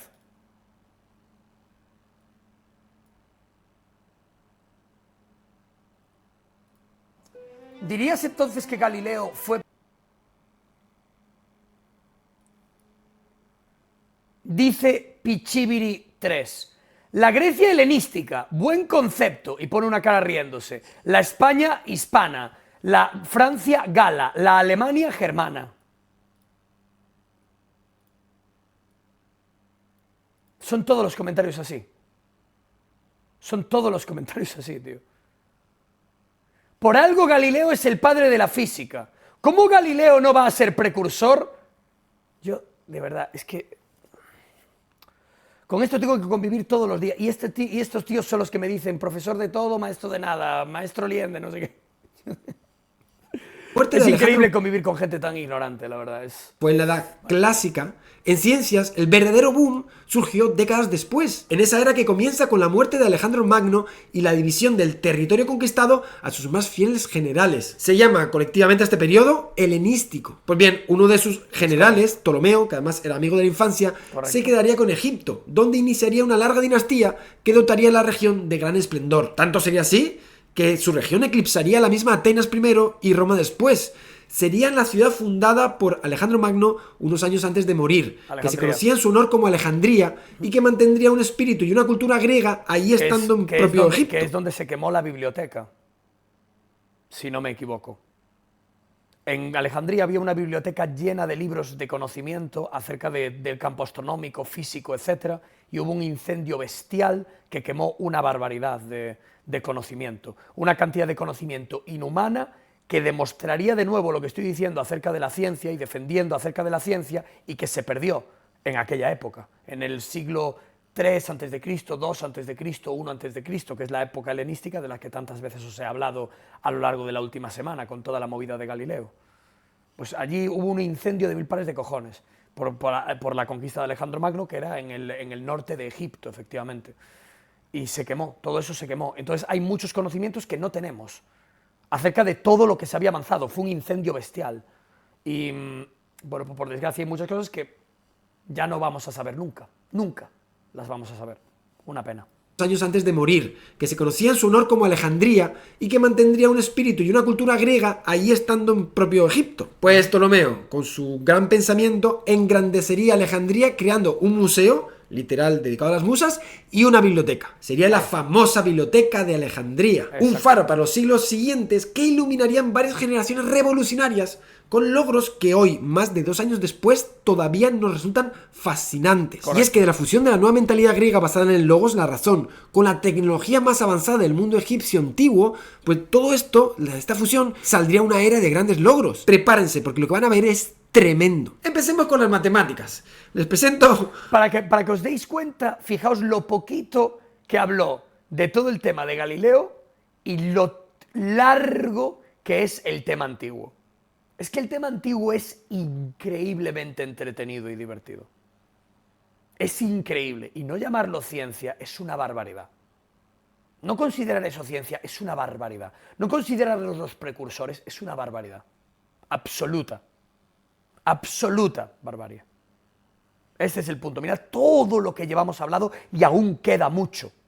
Y aún queda mucho. Y todo lo que está dejando de lado. Cuidado, porque es larguísimo este tema. Infinito. A este señor de aquí. Su nombre, Euclides de Alejandría. Muy poco se conoce sobre la vida de este hombre, más allá de que debió vivir hacia el 300 a.C., quizás que estudió en la Academia de Platón, no se sabe seguro, pero lo que sí se sabe bien es que vivió en la ciudad de Alejandría, donde desarrolló su actividad científica. Varios son sus trabajos, aunque destaca uno por encima de todos. Por favor, recibamos con los honores y respetos que una obra maestra como esta merece. Les hablo de los Elementos de Euclides. No hay forma en que yo pueda exagerar el valor y la importancia que tiene esta obra en la historia humana. Es patrimonio histórico de nuestra especie, a la altura de los grandes trabajos de todos los tiempos, desde Fidias y Sófocles, de la Grecia clásica, Da Vinci, Shakespeare, Mozart o Newton. Está ahí en el Olimpo de las grandes ideas, de las creaciones humanas más relevantes de toda la historia. Solo un dato para que veas el impacto que tiene esta obra. Es la más difundida de la historia de la humanidad, solo por detrás de la Biblia, con 800 ediciones. ¿Pero qué tiene los elementos que tanto estoy halagando? Pues son nada más y nada menos que las bases teóricas de la geometría. Es un tratado de 13 libros, de más de 20.000 líneas de texto, con 350 proposiciones geométricas, que forman la base de la geometría plana, hoy conocida como Euclidea en su honor. Unas bases matemáticas que no solamente siguen vigentes hoy en día totalmente, y se estudian en colegios de todo el mundo, con la misma validez que tuvo cuando se estableció. En el 300 antes de Cristo. En el 300 antes de Cristo. Qué barbaridad, no lo sabía. O sea, conocía a Euclides, pero no me sonaba, ¿sabes? En plan, no sabía exactamente si era matemático, físico, no tenía ni idea. ¿Se llama Euclides o Euríclides? Es Euclides, ¿no? Es que me sonaba de haberlo leído, pero no lo tenía muy ubicado a este hombre. Y sentó todas las bases de teorías matemáticas actuales. Euclides, ¿no? No lo tenía muy situado yo a este. Hicieron hace más de 2000 años. No, es que hay que esperar hasta el siglo XIX para encontrar trabajos que amplíen su obra. Son las geometrías curvas de Lobachevsky o Riemann. Y es que además lo hace con un pensamiento, con una intencionalidad muy moderno. En esta obra, Euclides parte de unos enunciados que se admiten sin pruebas, son los axiomas. Enunciados como si dos cosas son iguales a otra, pues también son iguales entre sí. Parece bastante obvio, son axiomas intuitivos, lógicos, que junto con varias definiciones va demostrando teorema tras teorema, demostración tras demostración, construyendo todo el sistema de la geometría. Un sistema perfecto. Sí es cierto que esta obra toma muchos teoremas y demostraciones del pasado. Es más un trabajo compilador que una obra original, tanto que no se sabe en concreto cuánto hay de nuevo aportado por Euclides en esta obra. Hay mucho atribuido a los pitagóricos, a Teteto, que es el de los sólidos platónicos, que Platón le robó la idea, incluso más aún a Eudoxo de Gnido, que vivió unos 100 años antes que Euclides. La forma de argumentar a partir de axiomas y por medio de demostraciones ir ampliando el conocimiento es puramente de Eudoxo, de hecho. Pero vamos, que es tal la tradición de geometría en Grecia clásica que se cuenta que en el frontispicio de la Academia de Platón se leía que no entra aquí quien no sepa geometría. Estos griegos que adoraban la geometría. En fin, que Los Elementos es una obra compiladora, pero más importante aún es sistematizadora, sentando las bases de toda una rama de las matemáticas con una estructura lógica impecable. Como nota biográfica, parece ser que el emperador Ptolomeo I Sóter, de Alejandría, le preguntó a Euclides por qué la geometría era tan difícil. La leyenda dice que le respondió: no hay camino real a la geometría. Pues eso, pues a estudiar, chicos, que no hay que dar otra. Pues ahora viajamos a otro lado, a Siracusa, un lugar que vio nacer a un genio como pocos en la historia de la humanidad. Se trata del famoso polímata Arquímedes. Arquímedes vivió en el siglo III, parece que fuera pariente del rey Hierón II, y su fama como genio fue tan grande en su época que cuando Siracusa fue tomada por los romanos, el general Marcelo, al cargo de esta expedición, dio una orden expresa para que a él no le hicieran daño, que no tocaran a Arquímedes. Y esta fama se la ganó porque hizo de todo, en matemáticas, ideó un método muy curioso para calcular el número pi. De hecho, huele a métodos integrales modernos, tal cual. Es padre de 24 teoremas sobre parábolas, la espiral de Arquímedes lleva su nombre y tiene muchos otros resultados matemáticos relativos a volúmenes, áreas de esferas y cilindros o conos. De hecho, se sentía tan orgulloso de este último trabajo que lo hizo grabar en su tumba. En ingeniería también destacó enormemente. Diseñó poleas como el polipasto, catapultas y armas de guerra como la garra. Cuenta una leyenda que atribuimos al autor romano Luciano que durante el sitio de Siracusa en el 212 a.C., Arquímedes tuvo la gran idea de usar lentes para concentrar la luz del sol y hacer que ardieran las velas de los barcos enemigos. Correcto. Así ganar la guerra. Pero no todas sus ideas eran de guerra. También ideó cosas como el llamado tornillo de Arquímedes, hizo un tratado sobre palancas y sus famosas poleas. Arquímedes se jactaba tanto con su dame un punto de apoyo que moveré el mundo, que calentó a su rey Hierón II. La historia que nos llega por Plutarco en sus vidas paralelas nos habla de que éste le pidió una demostración de este poder que tanto presumía Arquímedes. Pues Arquímedes le dijo que podía mover un barco sin esfuerzo, así, a las bravas. De hecho así lo hizo, se tomó un gran barco, se cargó de pasajeros y de todo tipo de alimentos. Arquímedes se sentó y tirando de una cuerda sacó el barco del agua sin ningún esfuerzo, usando un conjunto muy complejo de poleas. Esto es parte de su trabajo de estática, el cual tiene un aroma muy moderno, detallado en su obra del equilibrio de los cuerpos. Aunque para mí donde más brilló fue en física. De nuevo, existe una bella historia sobre su trabajo más conocido. De nuevo, tiene a Hierón como protagonista. Y es que resulta que le dio oro a su orfebre para que le hiciera una bella corona.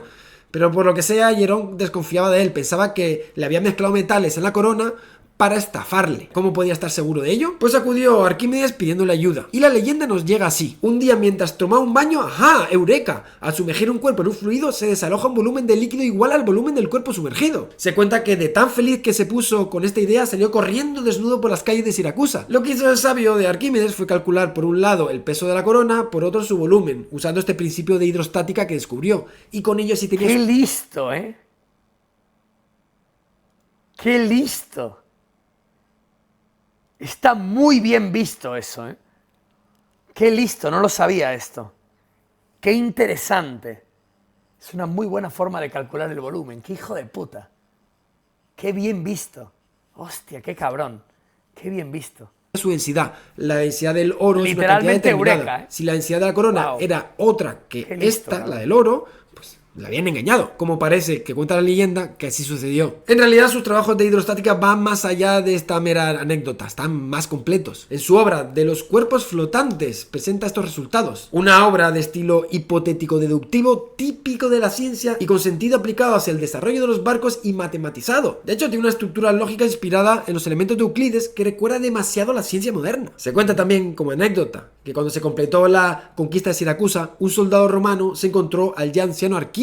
Recuerden, le habían dicho que no lo podían tocar. Y ahí estaba Arquímedes en su mundo escribiendo cosas en el suelo con un palo en la arena sin prestar atención al militar que le estaba interrumpiendo. Arquímedes le dijo: "No molestes mis círculos", tras lo cual el soldado lo atravesó con una espada acabando con su vida. Volvemos a Alejandría, porque en geografía tenemos otro genio al que yo admiro mucho. Eratóstenes de Cirene. Nació hacia el 276 a.C. Estudió en la Academia de Platón hasta que en el 244 da un paso decisivo y se muda a Alejandría, donde trabajaría en la famosa biblioteca, sería tutor del príncipe futuro Ptolomeo II y progresaría tanto allí que sería finalmente nombrado director de la biblioteca. Parece ser que le apodaron Beta por ser un segundón, pero a la vista de sus grandes logros me parece que ese apelativo no era muy apropiado. De hecho, su obra es extensa cierto, y muy variada. Beta, Compiló un tratado sobre teatro, tuvo importante impacto matemático con la criba de Eratóstenes o la solución de cómo duplicar un cubo y estudió pueblos de tierras remotas. Aunque donde destacó realmente hasta ser considerado uno de los sabios de la humanidad es por sus trabajos en geografía. Hizo un trabajo compilatorio sobre la historia de las mediciones geográficas desde tiempos de Homero hasta su época, aplicando además su saber matemático, por ejemplo, para el cálculo de la longitud y latitud de una manera que aún sigue asombrando. Buah, este es muy interesante, porque supongo que va a contar la anécdota. Eratóstenes hizo un sistema a través de las sombras para calcular las alturas de los elementos en una iglesia. Es una anécdota en la que cuenta cómo él tenía que calcular la altura de una iglesia. Esto lo cuentan en la obra de Kitty Ferguson. Él tenía que calcular la altura de una iglesia y para calcularla, claro, es difícil porque no se podía subir a la iglesia ni tenía un metro lo suficientemente largo o algo con lo que medirlo lo suficientemente largo. Entonces, un día lo midió viendo la sombra. Él vio en un pozo que se proyectaba una sombra del sol. Y entonces pensó que a lo mejor con la proyección de la sombra podría medir la altura de un elemento. Y dijo, vio la posición del sol en un momento del día y vio cómo la sombra de la iglesia se proyectaba. Y entonces lo que hizo fue medir con una cuerda algo que sí pudiese medir en cuanto a su distancia y que pudiese calcular. Y lo que hizo fue coger y poner un palo. Puso un palo al lado de la iglesia y midió lo que medía la sombra del palo. Y cuando ya sabía que medía, imagínate, una décima parte de estadia, que es como medían antiguamente las cosas, porque no había, el sistema métrico aún no estaba, calculó lo que hacía de sombra el palo, sabiendo la altura del palo, y con eso pudo extrapolar la altura de la iglesia, midiendo con cuerdas el número de cuerdas, que es el número de palos, y el número de palos es la distancia. ¿Lo entendéis? Os lo estoy explicando muy a grandes rasgos. Creo que es eso a lo que se refiere. Básicamente es... Sí, es como un sistema de proporcionalidad que lo aplicó en el tal. Y así fue como lo midió. No sé si es eso, creo que fue Eratóstenes el que hizo eso. Explorando la humanidad, creando el primer mapa mundi. Pero donde su no, esto es talento otra cosa. brilló de una forma espectacular fue en un método que ideó para calcular el tamaño de la Tierra. Procedió de esta manera tan inteligente. Oyó decir que en un pozo en Siena, el día del solsticio de verano, al mediodía solar, la luz llegaba al fondo del pozo. Así que esperó ese día y desde Alejandría tomó un palo y midió su sombra. Luego encargó a unos esclavos que midieran la distancia entre ambas ciudades. Exacto. Y observando la relación de ángulos... Esto lo extrapoló a la medida del universo. Pero el cálculo primitivo y el primigenio era el cálculo de la altura de una iglesia. El primero tuvo que calcular la altura de la iglesia y luego se extrapoló a esto. Pero al principio, bueno, eso es por lo menos lo que recuerdo de haber leído de su historia. Y luego lo extrapoló efectivamente a desde dos puntos distintos el poder utilizarlo para el universo, es correcto. Pero al principio era para otra cosa, de verdad, por lo menos es lo que recuerdo haber leído. Y con un cálculo matemático determinó el tamaño de la Tierra. Le salió 250.000 estadia. Teniendo en cuenta que un estadio se dice que puede ser en torno a 157 metros, que es pues como da una cantidad estadio, muy cercana a lo realmente. que hoy sabemos. 39.200 metros. Es absolutamente brutal, flipante. Finalmente, nuestro querido Eratóstenes dice que a los 80 años perdió la vista y se dejó morir de hambre. Pero dejarlo mejor para el final, porque quizás los logros más asombrosos en esta época se dieran en astronomía. Normalmente consideramos que fue Copérnico en el siglo XVI quien dio por primera... Suena a Anunnaki, que flipas. Suena a Anunnaki. Hay algunas de las cosas del pasado que suenan a Anunnaki. Yo he leído un montón de estas teorías para calcular las cosas. Mira, hay otra teoría súper loca para medir la distancia a una montaña, que fue mucho más adelante, que la aplicó... No sé quién fue. Fue Cassini, creo, o... Alguien coetáneo probablemente a Galileo. No era Galileo ni Kepler, fue otra persona.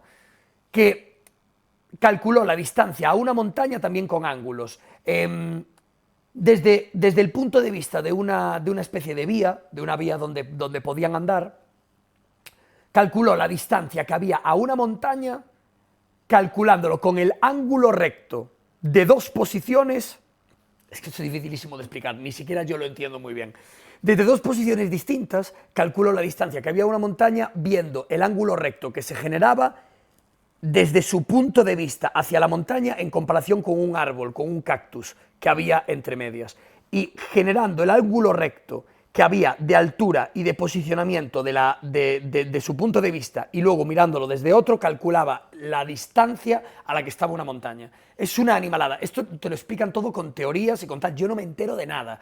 Entiendo el concepto y entiendo más o menos por dónde van los tiros, pero yo no lo puedo entender bien porque no sé de formulación. Entonces, no me entero, pero entiendo el punto al que quiere llegar y es súper complicado. Es que la física es muy complicada. A no ser que estés estudiando la carrera y entiendas un poco más de formulación y un poco más de matemática. Pero yo entiendo un poco de matemática, pero de matemática muy básica. A mí se me daba muy bien la matemática, pero la matemática de bachiller, no la matemática de formulación, ¿sabes? Entonces es jodido para mí. Yo por eso voy tan lento leyendo el libro. Voy lento porque no me entero. Es que es muy difícil. Entonces me cuesta porque muchas veces ponen formulación y ponen teorías y te las enseñan en plan gráficamente, pero es muy complicado. Es muy complicado. Mira, si queréis os la enseño. Es que es jodido de cojones, mirad.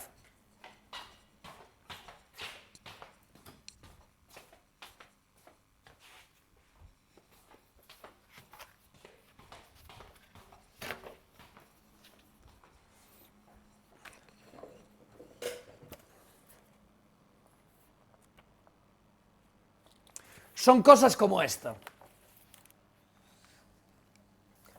Son cosas como esta.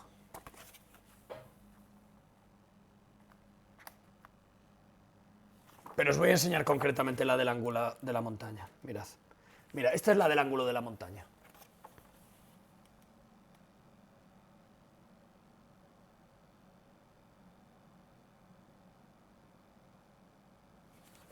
Y la que os hablo de la iglesia, pues solo leí al principio porque eso es Eratóstenes. Y eso tiene que ser en la Grecia helenística, por lo tanto tiene que ser en el... Pues yo creo que una de las primeras, ¿no?, de las teorías que leí. Mira, aquí lo tenéis. Esa es la sombra del palo. Ese es el palo. Ahí. ¿Se ve? El ángulo de la sombra y el ángulo generado. Ese es el palo. Y creo que hay uno con la iglesia, pero no me acuerdo. Es que para encontrarlo... De hecho, puede ser de lo primero que explica el libro.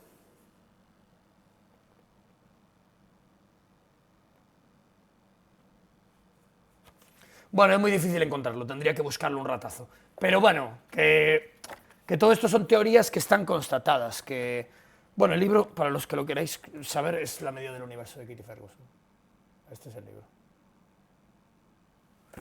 Pero vamos, que son teorías súper complicadas, ni siquiera yo las entiendo muy bien. Y eso que leo bastante acerca del tema y tal, pero no las entiendo yo tampoco muy bien. O sea, entiendo los conceptos, pero no entiendo cómo se desarrollan. Los conceptos sí que los entiendo, claro, pero cómo se desarrollan no tan bien y no los sé explicar muy bien. Los logros más asombrosos en esta época se dieran en astronomía. Normalmente consideramos que fue Copérnico en el siglo XVI quien dio por primera vez el modelo correcto del sistema solar, con el Sol en el centro. Aristarco. Y esto no es del todo correcto. De hecho, me hace mucha ilusión presentarles a este señor de aquí que yo admiro tremendamente, el gran Aristarco de Samos, un gran desconocido para el gran público. Es cierto que en el mundo antiguo tenemos grandes astrónomos, como ya vimos, tenemos a Eudoxo de Nido, a Heráclides de Ponto, a Conón de Samos, el mismo Arquímedes de Siracusa, a Apolonio de Perga, a Seleuco o Hiparco, que acumularon grandes logros astronómicos. Por ejemplo, Hiparco desarrolló el primer catálogo de estrellas con 850, estableció la duración del día en 24 horas de igual duración, descubrió la precesión de los equinoccios, la oblicuidad de la eclíptica o la invención de la trigonometría. Nada mal. Pero aún más llamativo resulta el trabajo de Aristarco de Samos. Aristarco nació sobre el 310 en Samos, estudió en el Liceo de Atenas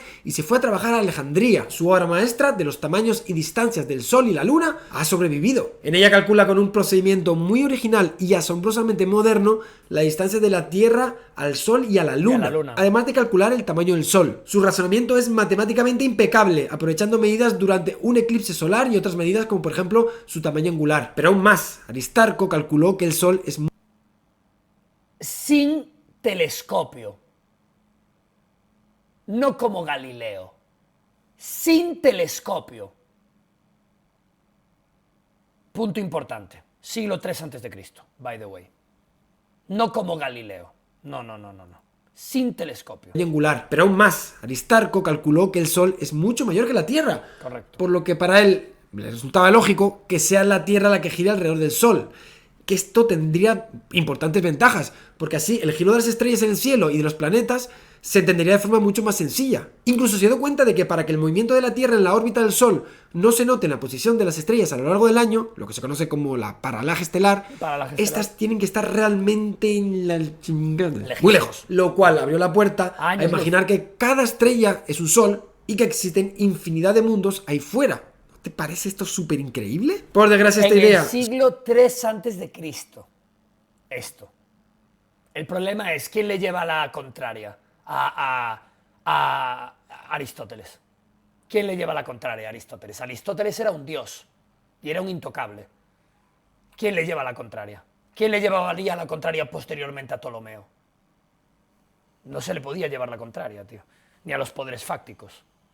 Es lo que hay. O sea, es que... Eso fue apoyada posteriormente por Seleuco de Seleucia, así que prácticamente murió poco después de nacer. Una idea que más adelante sería recuperada por Copérnico, unos 2000 años después. Amigos, amigas, el resto de la historia ya la conoce. De hecho, hoy solemos mirar a los geocentristas como obtusos ignorantes cerrados a la posibilidad de que la Tierra no sea el centro del universo. Pero se puede entender este rechazo teniendo en cuenta cómo esta idea heliocéntrica estaba demasiado adelantada a su tiempo. Es que la idea de una Tierra girando alrededor del Sol se enfrenta a la obvia objeción de que nosotros no nos estamos moviendo, claro, o no sentimos eso. Aunque ya había autores de la época como Euclides en su óptica, que adelantan la relatividad del movimiento, que finalmente desarrollaría, como hemos visto, Galileo, ciertamente no era un área muy avanzada en ese momento. Es por eso que el modelo que triunfó es otro, es el conocido como aristotélico-tolemaico, con la Tierra en el centro y el resto de cuerpos girando alrededor. Exacto. Que aunque hoy sabemos que es incorrecto, no evita ello que podamos admirar este trabajo por su construcción lógica, la finura de un modelo establecido y el esfuerzo que hicieron por encajar el modelo con todas las observaciones conocidas del cielo. Lo que nos lleva a otra de las grandes obras de todos los tiempos, amigos y amigas. ¡Qué locura! Sintaxis matemática de Claudio Ptolomeo de Alejandría, más conocido como el Almagesto, nombre árabe que significa el más grande. Pues con este nombre, el más grande, pues ya se pueden imaginar el peso que ha tenido esta obra en la historia de la humanidad. Una obra donde, además de mostrar un catálogo completo de estrellas, con 1028 estrellas, superando el catálogo de Hiparco, desarrolla su sistema del mundo. Uno iniciado por Eudoxo de Nido, mejorado por Calipo de Cícico y perfeccionado por Aristóteles de Estagira en su metafísica. Y finalmente elevado a nivel de obra maestra mundial por Claudio Ptolomeo de Alejandría. Como ven, un trabajo multigeneracional. ¿Pero quién fue este Ptolomeo? Pues para empezar no hay que confundirlo con los gobernantes de Alejandría que muchos se llamaron Ptolomeo. No, este era Claudio Ptolomeo, un astrónomo que vivió en Alejandría hacia el 150 de nuestra era, que trabajó, por cierto, en el museo y publicó obras en varias temáticas como la óptica, la cartografía, la geografía o la música.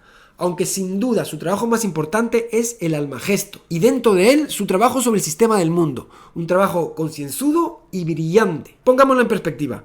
En ese tiempo el principal problema del geocentrismo ingenuo inicial es que suponía órbitas circulares para los planetas. Es el modelo, por ejemplo, que prevaleció por Aristóteles. Pero si se observan bien las estrellas, bien, como hacían los antiguos ya, se ve que los planetas, como Marte, no giran siguiendo un círculo, como sí lo hacen, por cierto, el Sol o la Luna, hacen un arco en el cielo. Los planetas como Marte hacen algo diferente, avanzan en algo parecido a un movimiento circular para luego retroceder un poco y seguir su marcha. Es esto precisamente lo que dicen de Mercurio retrógrado.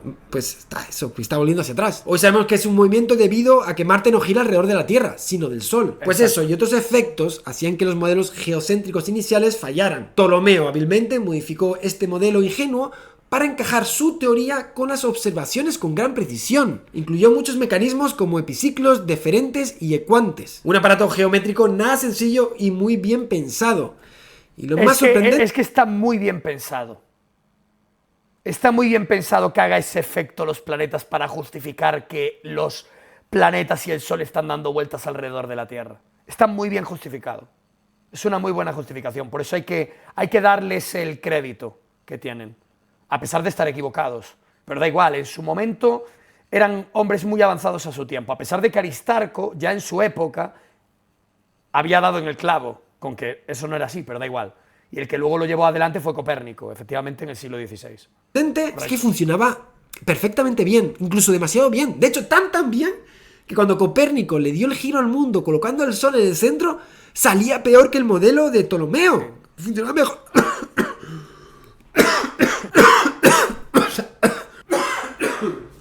Madre mía. Ay.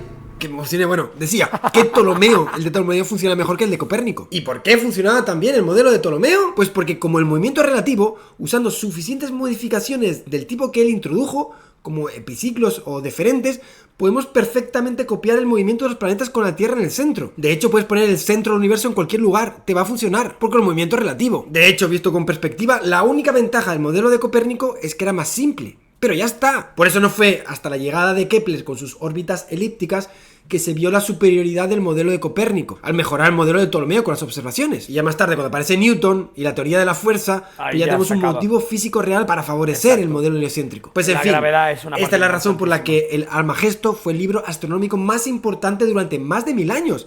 Porque funcionaba muy bien, haciendo que triunfara durante todo este tiempo el geocentrismo. Sí. En cualquier caso, no hay que perder el punto. A pesar de que sus resultados no son finalmente correctos, su procedimiento, su lógica, su marco teórico, su modelo, su forma de tratar las observaciones en relación a la teoría, todo ello es asombroso y ciertamente muy moderno. Así lo describe el premio Nobel Steven Weinberg. La elaboración de la teoría que se describe en el Almagesto es sorprendentemente moderna en sus métodos. Para los movimientos planetarios se proponen modelos matemáticos que contienen diversos parámetros numéricos libres, que se calculan limitando las predicciones de los modelos para que concuerden con la observación. Larga vida al gran Ptolomeo. Y por no extenderme más, no voy a incidir en otro tipo de logros tan avanzados y asombrosos como estos. Herón de Alejandría y su ingeniería dio con grandes y asombrosos inventos: puertas automáticas, máquinas expendedoras, relojes de agua. Se ha clavado 8 minutos de Galileo, no, ni siquiera 8 minutos, porque aquí ya estamos hablando de Mesopotamia. O sea, se ha clavado 5 minutos de Galileo y todo lo demás ha sido historia clásica. Pero no es ciencia. Todo lo que llevamos viendo en el vídeo no es ciencia. No. O el primer motor de vapor, todo ello 2000 años antes de la revolución Galileo, industrial. cabrón. Herófilo de Calcedonia crea la anatomía y la fisiología. Y todo lo que el queda. sistema digestivo, Cuidado. la anatomía del cerebro Cuidado. y los nervios, el sistema respiratorio y el sexual, o el circulatorio, con las cavidades del corazón y sus válvulas, y la diferencia entre venas y arterias. Aristóteles y la biología, con tratados no igualados hasta un milenio después, o Teofrasto, su alumno, y la botánica, catalogando 500 especies de plantas. Euclides y la óptica, Ctesibius de Alejandría y la neumática, Estrabón y el movimiento, Filón de Bizancio y su ingeniería militar. Todo esto no son más que algunos ejemplos. Por desgracia, este florecimiento temprano decayó durante los siguientes siglos, poco a poco durante el Imperio Romano y de forma más abrupta con su caída unos siglos más tarde. Pero no nos engañemos, este espíritu no desapareció del todo. Muestra de ello son los árabes con grandes científicos como Avicena, Averroes, Al-Khwarizmi, Al-Hazen, Al-Biruni o a Sofi, llevando al centro científico y cultural del mundo a Bagdad. Testigo de ellos son, por ejemplo, algunos nombres científicos que hoy tenemos todavía entre nosotros, como Aldebarán, Algol, Altair,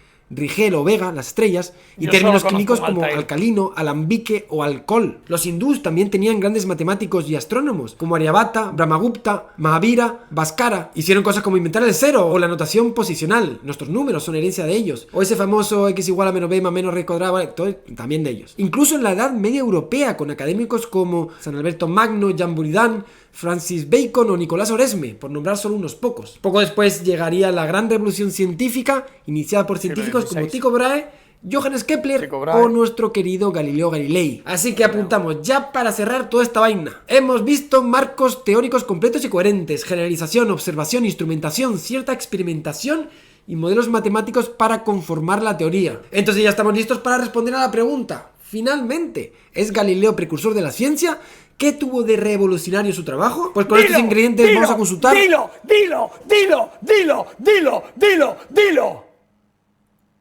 Entonces ya estamos listos para responder a la pregunta. Finalmente, ¿es Galileo precursor de la ciencia? ¿Qué tuvo de revolucionario su trabajo? Pues con estos ingredientes vamos a consultar a mi amigo filósofo Enric de Adictos a la Filosofía para que nos ilustre sobre este tema. Enric, entonces, ¿quién tiene razón? ¿Fue Galileo precursor de la ciencia? Hola Javier, muchas gracias por este repaso por la historia del pensamiento que nos recuerda que no somos más que enanos a hombros de gigantes. ¿Era ciencia lo que hacían los clásicos, sí o no? Bueno, la verdad es que no hay una definición clara y consensuada de lo que es ciencia en filosofía de la ciencia, pero preguntémonos esto. ¿Qué esperaríamos nosotros encontrar en un trabajo científico? De entrada, que tenga una base prominente en la observación empírica, ¿no? Bueno, pues esto lo cumplen los clásicos, como nos ha explicado Javier. Segundo, que siga unos estándares de razonamiento lógico rigurosos en la deducción de sus conclusiones. Y esto los clásicos también lo cumplen. ¿Queremos añadir como requisito indispensable un uso central de las matemáticas? Bueno, Javi nos ha hablado de muchos casos en los que la matemática tenía un papel central para el clásico en la formulación de modelos y teorías. Y tampoco podemos ser muy estrictos con este requisito matemático, porque al fin y al cabo nosotros en el día de hoy consideramos científicas muchas disciplinas que no pueden expresar sus razonamientos, conclusiones, ni observaciones, ni teorías en un lenguaje exclusivamente matemático. A ninguno se nos ocurriría pensar, por ejemplo, que Darwin no hizo ciencia y no obstante no utilizó matemáticas. Vale, pero entonces, ¿qué añaden Galileo y sus contemporáneos? ¿Qué vuelta de tuerca le dan a esa tradición anterior para que podamos decir de manera legítima que con ellos empieza algo distinto, la ciencia específicamente moderna? Bueno, de entrada hay que decir que los estándares de observación se vuelven más rigurosos. Esto es algo que uno puede ver ya en Francis Bacon, que se quejaba de que sus contemporáneos iban demasiado rápido desde las observaciones a sus conclusiones generales y universales. Empieza a formarse la idea del experimento. El científico ya no se va a dedicar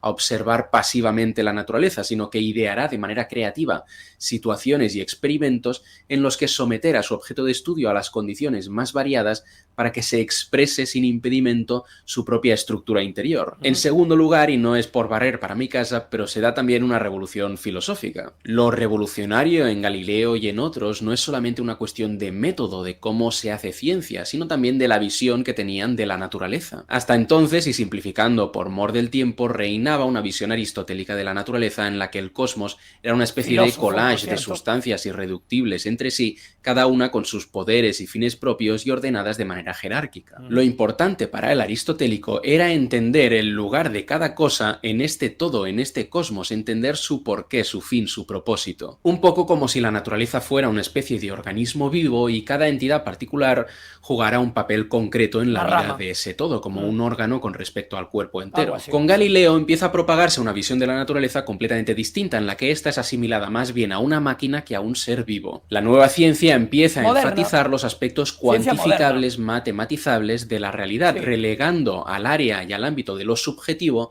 nociones tan poco susceptibles de control como la del fin, el propósito, etc. De esta manera, la nueva ciencia se va a interesar más por el cómo de las cosas que por su por qué. Fijaos, por tanto, que no es tanto el uso de las matemáticas en ciencia, que ya había existido antes de una manera un poco limitada, pero había existido, sino que es más bien la recuperación de la intuición pitagórica de que toda la realidad era expresable en términos matemáticos, toda la realidad, y no solamente áreas concretas de ella, como por ejemplo el movimiento de los cuerpos celestes. Esto es algo, por ejemplo, que a Aristóteles nunca se le podría haber ocurrido. Para él era inconcebible que las matemáticas pudieran tener una relación tan estrecha con la naturaleza, porque es que las matemáticas tratan de objetos abstractos, eternos, perfectos, inmutables, y la naturaleza, en cambio, es todo lo contrario. Sí. Lo que hay de nuevo en la ciencia moderna, por tanto, aparte quizás de un mayor rigor, de un énfasis en conseguir un mayor rigor, que eso es inevitable empírica, con el paso del tiempo, es esta idea de que se puede conseguir una matematización completa de toda la realidad. La idea de que formular leyes y teorías en términos casi exclusivamente matemáticos y cuantitativos nos podía dar la clave para descifrar toda la naturaleza y no solamente una parte suya. El explosivo y exponencial progreso que este cambio de mentalidad favoreció en la física, por ejemplo, pues es testimonio de que hay algo de acierto en esta idea. Pero claro, ¿queremos reservar realmente el nombre de ciencia solamente para esas disciplinas que son capaces de llevar la matematización de su objeto al extremo? O respondemos que no, o respondemos que sí. Y en ambos casos me parece que hay que decir... ¡No se va a mojar ninguno! ¡No me jodas! ¡No me jodas! O sea, me están diciendo que sí implícitamente, pero no van a decir que sí. Eso es lo que están haciendo, ¿no? Estos cabrones. O sea, me van a dar la razón, pero sin dármela. No, me están jodiendo. Me han vendido los dos, no me lo puedo creer, ¿eh? Me han dado la razón sin dármela. No, bueno, esto es increíble. No van a decir que me dan la razón, pero están demostrando que tengo razón. Eso es lo que están haciendo, ¿no? Vale, está bien.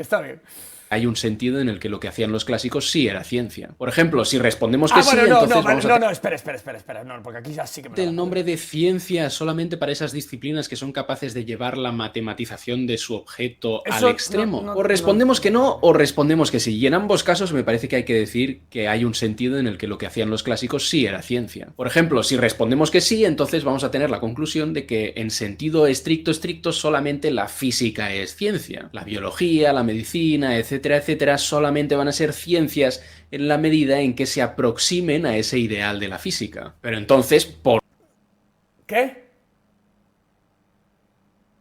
Sí es ciencia, lo dijo. No, sí, lo acabo de decir, o sea que me da la razón. Ideal de la física. Pero entonces, por lo mismo, tendremos que llamar también ciencia a lo que hacían los clásicos, al menos en la medida en que se acercaban a ese ideal de la física posterior, que ya es inalcanzable para muchísimas de las disciplinas que en el día de hoy seguimos considerando científicas. Claro, si queremos, en cambio, una noción más amplia de ciencia que se aplique con el mismo derecho a la física que a la biología, pues ¿por qué no extenderle el mismo honor a lo que hacían los clásicos? Si hiciéramos esto, hablaríamos de Galileo y otros como precursores no tanto de la ciencia y ya está, sino de la ciencia específicamente moderna. Exacto. Y el Chocas tendría algo de razón. ¡Claro que la tengo, cabrón! ¡Obvio que la tengo! ¡Claro que la tengo!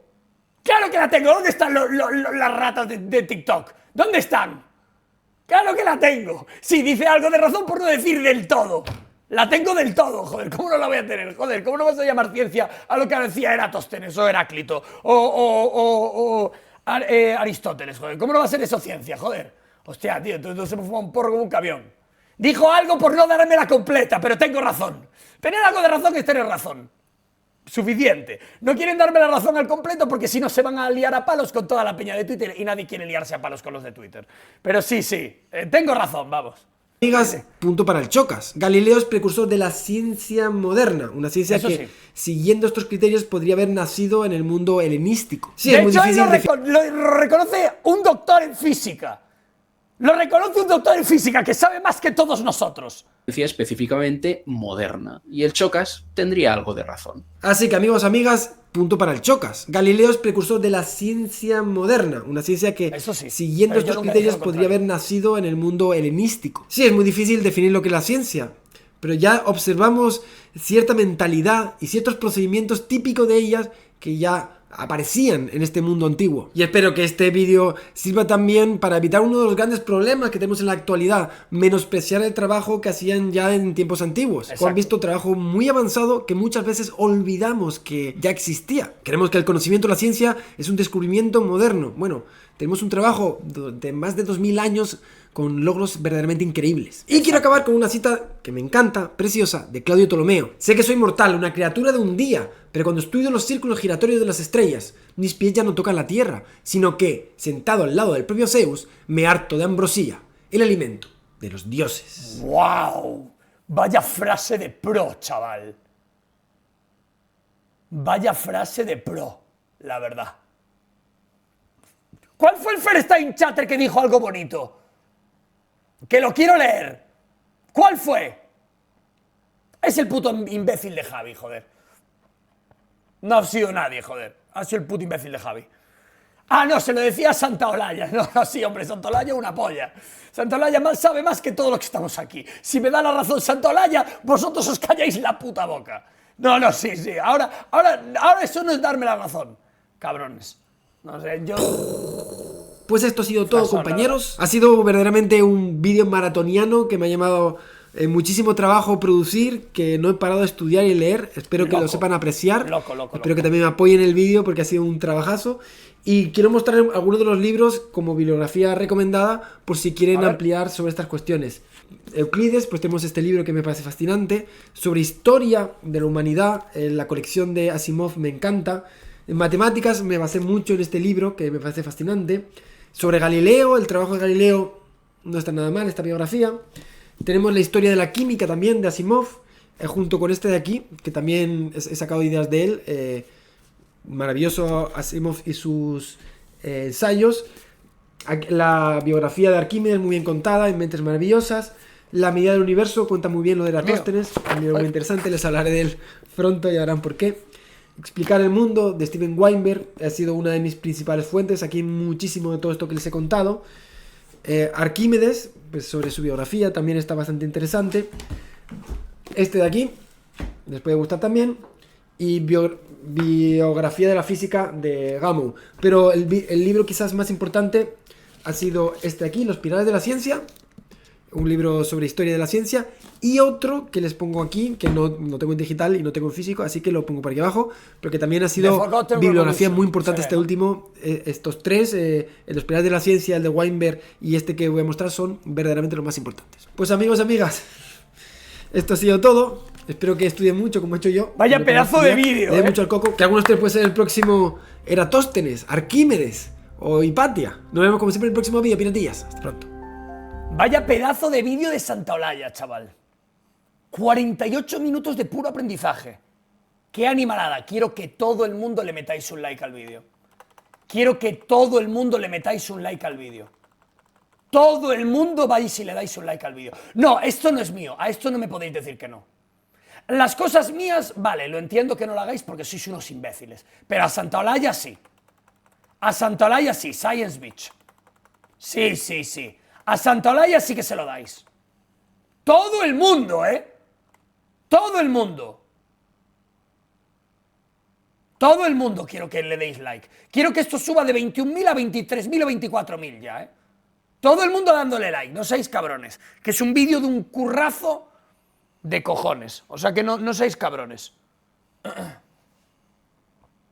Es un muy buen vídeo, la verdad.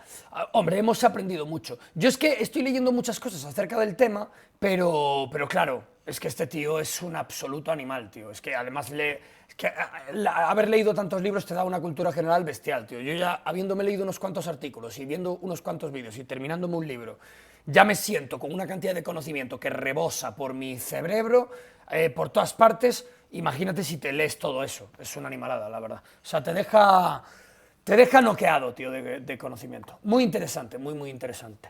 ¿Qué os ha parecido? Muy guay. El cerebro, perdón, sí, el cerebro. Dios. Estamos abrumados ahora mismo, ¿verdad? Yo me siento absolutamente abrumado por la cantidad de cosas que hemos visto ahora mismo. Qué bestialidad, coño. No me lo esperaba tan contundente el libro, la verdad. Dios santo. El libro no, bueno, el vídeo, quiero decir. Pues al final era así, chicos. Ay, Dios mío, lo que tengo que aguantar yo en redes sociales, si no es por una, es por otra, si no es por otra, es por una. No hago nada y me vienen los fandoms a insultar todo el puto día sin hacer nada. Hago algo, me insultan igual. Acierto, se me cuenta como un fallo. Solo así. Así es mi vida. Acertar el 99% de las veces y que da igual, se te consideren fallos porque sí, porque eres tú. No importa el mensaje, lo que importa es el mensajero. Si le caes mal a los niños, vas a tener un problema en las redes sociales. Porque los adultos, los hombres y las mujeres adultas, no están en Twitter. Están trabajando, dándole de comer a su familia y viendo la televisión o viendo algún directo o algún vídeo de YouTube. No están en Twitter. Entonces, pues, es lo que hay. Nos enfrentamos a gente que no tal.